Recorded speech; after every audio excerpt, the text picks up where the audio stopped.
Pense nas coisas que mais tiveram impacto na sua vida. Uma demissão, o fim de um relacionamento, a morte de um parente próximo.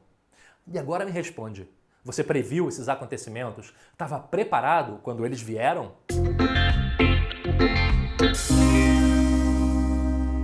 Olá, eu sou Rodolfo Araújo e aqui no meu canal você vê dicas para ajudar a tomar decisões melhores. Muita gente gasta tempo e recursos preciosos tentando prever o que vai acontecer e fazendo planos para o futuro.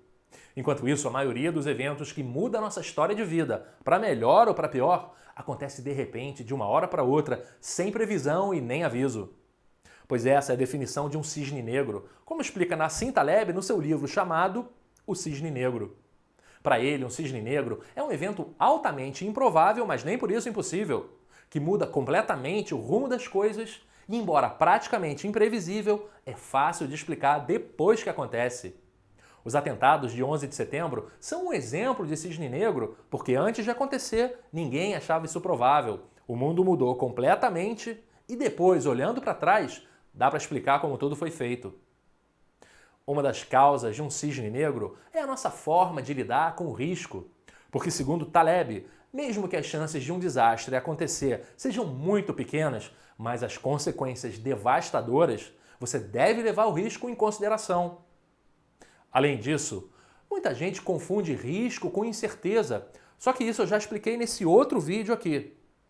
O que Taleb costuma dizer é que normalmente não é o que conhecemos que nos mata e frequentemente também não é o que não sabemos. O verdadeiro perigo está no que nem sabemos que não sabemos. Se a gente ainda não sabe como curar o câncer, imagina que houve uma época em que a gente nem sabia o que era câncer e as pessoas morriam muito mais por causa dele.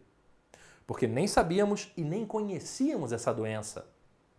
Mas nossa mente funciona de uma maneira que sempre procura reduzir as incertezas, para pelo menos termos a sensação de que estamos no controle. É por isso que a gente precisa ter uma visão linear dos acontecimentos para encaixá-los em uma sequência de causas e efeitos, mesmo que essas relações estejam apenas na nossa cabeça.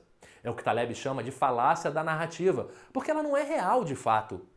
Só que muitos efeitos têm causas complexas demais, com tantas conexões e desdobramentos, que a gente não consegue acompanhar, muito menos prever. E algumas delas, os cisnes negros, têm impactos muito importantes na nossa vida. Mas já que a gente não pode prever, precisamos pelo menos nos prevenir, nos precaver. Precisamos investir mais em preparação do que em previsão. Porque você não pode prever quando um terremoto virá, mas pode estar preparado para quando ele vier. Se você gostou desse vídeo, não deixe de curtir aqui embaixo e depois dá uma olhada nessas outras sugestões aqui que também falam de incertezas, de riscos e de como se preparar melhor para tomar decisões. E se essa é a sua primeira vez aqui, não deixe de se inscrever no canal para poder voltar depois e conferir as novidades. Porque toda semana tem vídeo novo aqui. E isso você pode prever sem medo de errar.